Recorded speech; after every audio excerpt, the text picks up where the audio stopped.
কিছুদিনের মধ্যেই জাতীয় সংসদ নির্বাচন অনুষ্ঠিত হবে। এই জন্য আমাদের সহসভাপতি শফি ভাই যেটা বলেছেন যে আমাদের প্রতিটি নেতাকর্মীকে কিন্তু কাজ করতে হবে।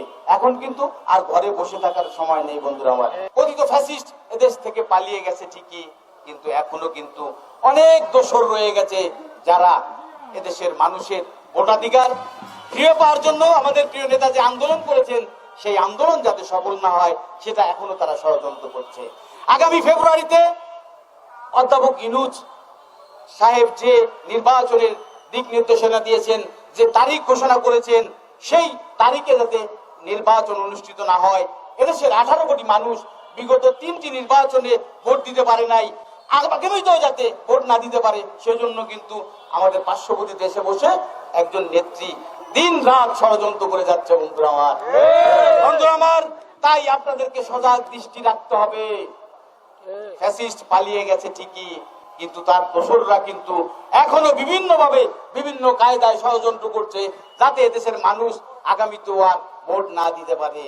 কিন্তু আপনারা যদি ঐক্যবদ্ধ থাকেন, আমরা যদি ঐক্যবদ্ধ থাকি, এদেশের স্বাধীনতাকামী মানুষ, এদেশের গণতন্ত্রকামী মানুষ যদি ঐক্যবদ্ধ থাকে, ইনশাআল্লাহ এই রাজপথে থেকেই আমরা আমাদের দেশের 18 কোটি মানুষের ভোটের অধিকার ফিরিয়ে আনবো। আমরা কোনোভাবেই ওই ষড়যন্ত্রকারী, ওই চক্রান্তকারীদেরকে আর এদেশে প্রতিষ্ঠিত হতে দেব না। কোন সরকার যদি তার দেশের জনগণের রোষানলে পড়ে দেশ থেকে পালিয়ে যায়, সেই সরকার কিন্তু, সেই দল কিন্তু আর কখনো, সেই নেত্রী কিন্তু আর কখনো ফিরে আসে না। আমাদের অনেকেই দিবা স্বপ্ন দেখেন, আমাদের অনেকেই কাল্পনিক অনেক চিন্তা করেন, 2-4 জন 5 জনকে নিয়ে একটা মিছিল করে, এই আসিতেছে, এই আসিতেছে, আর আসিবে না বন্ধুরা আমার।